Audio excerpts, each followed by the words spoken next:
And we are back once again with Reignited, working on a twin charge Magnum project. Now, I'm sure you guys have noticed that I haven't put out a video in a few weeks, and the reason for that is simple. By the time this video comes out, my daughter will have officially turned 16 years old. Now, we don't celebrate birthdays in my family, but obviously 16 is one of those mile marker years in anyone's life. Obviously, my entire life kind of rotates around cars, so I've been looking forward to this for a long time. So I really wanted to focus on spending some time with my family, specifically my daughter, around this time. Very excited we were able to get her very first car. She's a fantastic child. She does such a good job. She's a straight A student. I'm so proud of who she is now and also who she's becoming. I mean, she helps me all the time as well, helps me to continue evolving as a person. So I just so appreciate that, and I'm so excited that her mom and I were able to get that first car for her, and I think she's gonna have a lot of fun with it. If you're wondering, I'll put it up on the screen now. It's a 2014 Mini Cooper Countryman. It's got the all-wheel drive on there, a little tiny turbocharged engine in there. Should be a really fun first car for her. Now, with that being said, let's get back into our twin charge Magnum project. I do have an announcement here right at the beginning, and that is, it is official. I have signed up again for this year's Redwood Rally, so I will be partaking in the rally once again. That takes place at the end of September, and hopefully we can make a better showing this time than blowing it up immediately on the very first pass.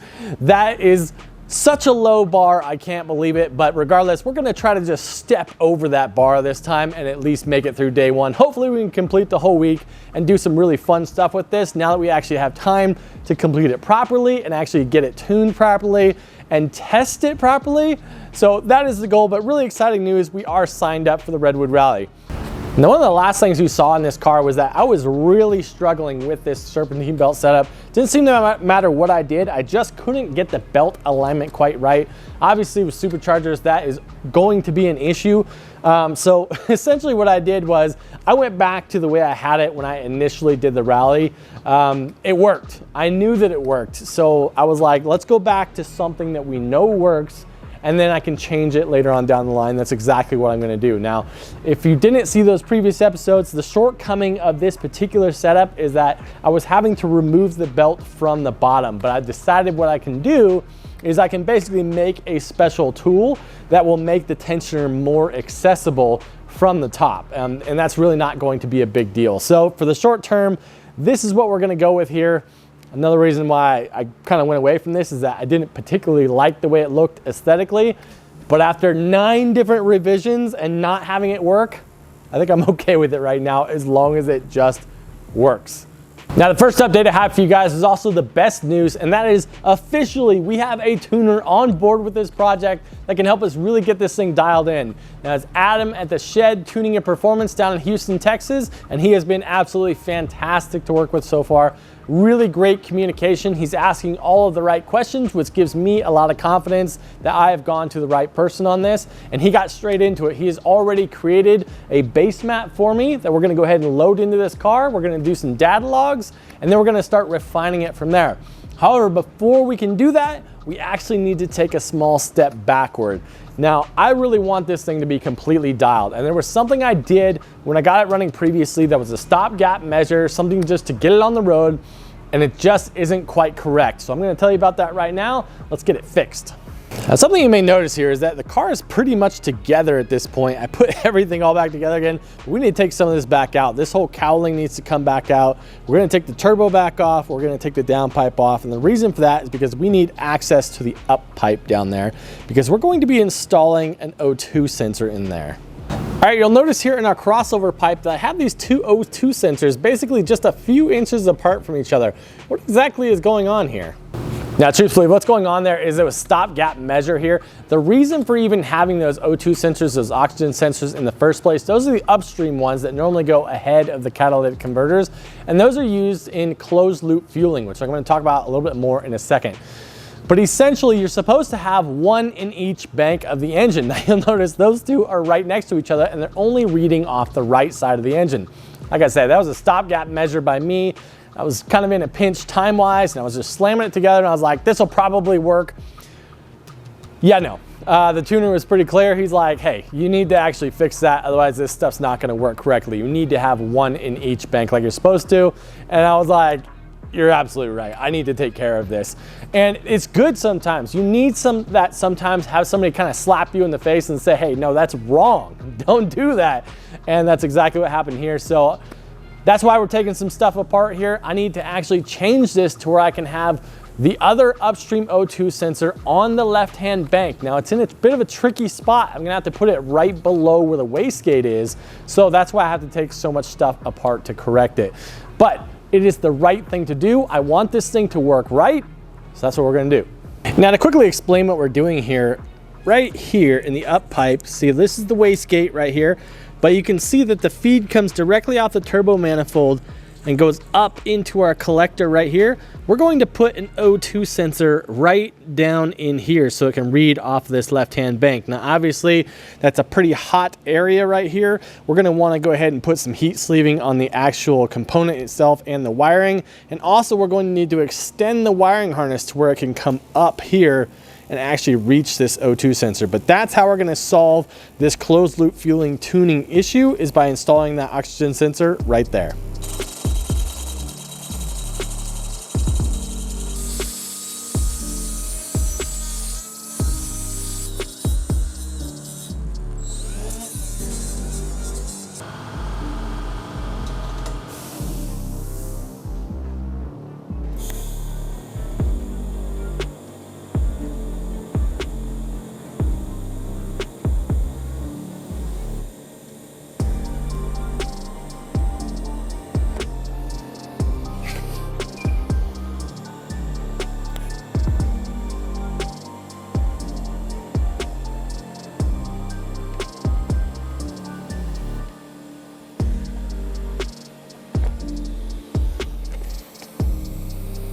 And there we have it. Now we have an oxygen sensor reading on the upstream side of our left bank. Now, did this really take all that much time? No, not really. Should I have done it this way to begin with? Ease off, okay? I understand. Yes, I should have done it this way, but it's done now. Now, like I mentioned, all we have to do is go ahead and extend the wiring for this oxygen sensor hookup so we can get this thing plugged in. We'll load that fresh tune that we've got, put this thing all back together again, and we'll see what we've got going on here. That's right, you guys, it is time for another whiteboard segment. We're gonna learn a little bit about closed loop fueling right now. Now, if you have closed loop, that must mean that there's also open loop fueling. Well, open loop is what your vehicle uses when it starts up and it's cold. It goes to a pre-programmed set of values that says, if this is the temperature outside and a bunch of other factors, this is exactly how much fuel you're going to get no matter what. Now, once the vehicle reaches a certain operating temperature, that's when it switches over into closed loop fueling, which is when it starts paying attention to your oxygen sensors. Now, most Chrysler vehicles are equipped with 4 of these style oxygen sensors. These are what's known as a narrowband oxygen sensor. The reason it's called narrowband is because it really doesn't have a whole lot of resolution. This thing goes from 0 volts to 1 volt. That's pretty much all it can do. And it basically ping pongs back and forth between those two. On the one side, it registers that it's rich, that it has too much fuel, and the other side, it registers that it's lean, it doesn't have enough fuel. In both of those situations, it doesn't know what the actual air-fuel ratio is. It's a little too dumb for that. All it knows is, hey, I'm rich or I'm lean. All right, real quick, let's discuss oxygen sensors. Now, you can see we have one right here. And then here is a factory O2 sensor right here. Now they look pretty similar here. This is what I was talking about earlier, that's a narrowband sensor. All it can read is rich or lean. It doesn't know the exact number. This is what's called a wideband O2, which can read very specifically what your air-fuel ratio is at any time. This is the one that we are using for data logging and tuning, all of that. These are the ones that we are using for our closed loop fueling, which is just minor fueling adjustments. Now this right here is the upstream O2. And what I mean by that is that this is the one that comes before the catalytic converter. Basically the one that comes after the catalytic converter is doing a different process altogether. The upstream ones are the ones that are calculating your closed loop fueling. Okay, so now your vehicle has entered closed loop fueling. What is that doing for your vehicle? Well, pretty much every fuel injected vehicle out there has one of these, a fuel map somewhere in the PCM. Now they're all done a little bit differently, but we're gonna keep it extremely simple here. Like say for this graph, we have RPM on the bottom and load on the side here. So somewhere on this graph, your engine is always going to be in one of these parameters. And this graph is filled with values as far as how much fuel it's going to inject into your engine. Now, this is a base set of values that the PCM has in it from the factory that says, hey, in this situation, this should be the amount of fuel that you need. But we all know things change constantly. Elevation in particular is a big one. As far as when you go up in elevation, there's going to be less air available, so you're going to need less fuel in that same situation. So you want to be able to modify this graph as you're driving. That's exactly what closed loop fueling is doing for you. It is receiving that information from these narrow band oxygen sensors, and it has what's called short-term and long-term fuel trims. These are what's called adaptives, or it's a learning program. And what it does is it takes that feedback from the oxygen sensors, and in the short term, if it's somewhere in this graph and it's saying, hey, I'm consistently seeing a lean spot here, I'm gonna richen it up right in that area. Or if in a different spot, it's saying, hey, I'm consistently seeing too much fuel, we're too rich, I'm gonna take some fuel away down here. It will modify those numbers in the short term.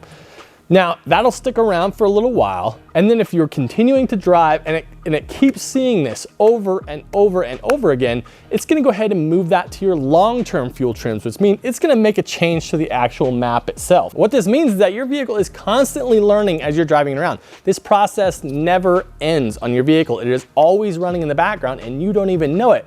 But the key to this system is that it means your car is running at the optimum value at all times. So it's actually a really effective and a really good system. But what if this system starts to go bad? What if, for instance, you have an oxygen sensor that starts reading lean all the time? Well, at that point, the oxygen sensor is what the system is requiring on to make these changes. So if it's seeing lean all the time, it's gonna add a ton of fuel all over this fuel map. All of a sudden your vehicle is running poorly, your mileage is going down, and also it could even start to misfire and stumble really bad. Well, actually at that point, just replacing the oxygen sensor may not fix anything, because maybe you were driving it long enough to where your long-term fuel trims have all swapped to that really rich pattern, and the vehicle, even after replacing the oxygen sensor, is going to be running really stumbly, really rich, as the vehicle tries to take that fuel away because the new oxygen sensor is reading correctly. It's saying, hey, I'm rich, pull as much fuel as you can, but it takes a while for that process to take place. Now we can actually jumpstart that whole process at the dealership, because we can actually reset those adaptives to factory settings. So anytime I'm replacing any oxygen sensors, that's exactly what I do. I go ahead and reset the adaptives completely to factory, those fuel adaptives, and that way we're starting from the actual factory map once again, and then it can start learning from there. Now, an important thing to note here is that in the PCM, these oxygen sensors are separated by bank. You have 2 oxygen sensors on one bank and 2 on the other. So generally, it's pretty easy to diagnose if you're having an oxygen sensor issue, because the effects will only be seen on one particular bank. I've never actually seen oxygen sensor from both banks go bad at the exact same time before. So as you can see, closed loop fueling is a beautiful system, and it's definitely something we want to have working on the twin charge Magnum here. So let's make that happen. Something else I took care of off camera here is I went ahead and replaced pretty much the entire front suspension on this car. I didn't mention it to you guys last time, but while we were on the Redwood Rally, my brother-in-law and I, who were on the trip together, we started hearing a really nasty popping noise coming from the front end. And I believed at the time it was coming from the upper control arm on the driver's side, but after I got it all torn down out of there, it looks like it was the outer tie rod here on the passenger side that was basically almost frozen up. The boot had completely torn, it had basically seized, and I think that was the source of our popping noise. But I wanted to go ahead and get a clean sheet on this thing. It's 105,000 miles on it.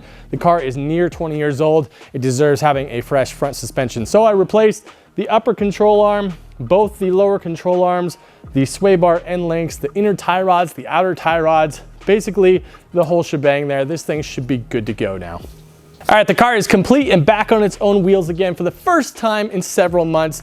Really excited. Let's go ahead and get this tune loaded up into this car and see what happens.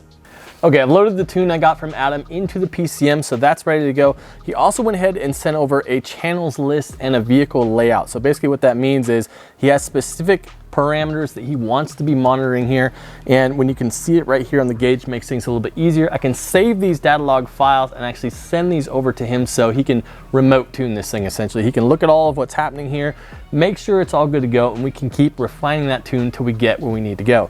So I think we're finally at the point right now where I can go ahead and actually fire this thing up. We're gonna see how this thing runs as it is right now. I'm gonna do several, not polls, just driving around, keeping it below 50% throttle, that sort of thing, and just send this data over to him and we'll work together to get this thing right where it needs to be.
It's so chill when it's in its regular stock exhaust mode. I love it. All right, you guys, I went out and drove this thing and I about had a heart attack. And the reason for that is because, as you guys know, I was told to keep this thing below 50% throttle, just do some really light driving in it, and then we'd do some analysis of that data and move along from there. So I was driving this thing, ran it up, I don't know, 3-4 PSI, something like that, and the thing fell on its face, clearly was not running on all 8 and was smoking heavily out the exhaust.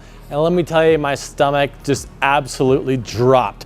Felt like I hurt this thing again, couldn't figure, I was like, what did I didn't do anything, what happened? And man, it threw me for a loop for a minute.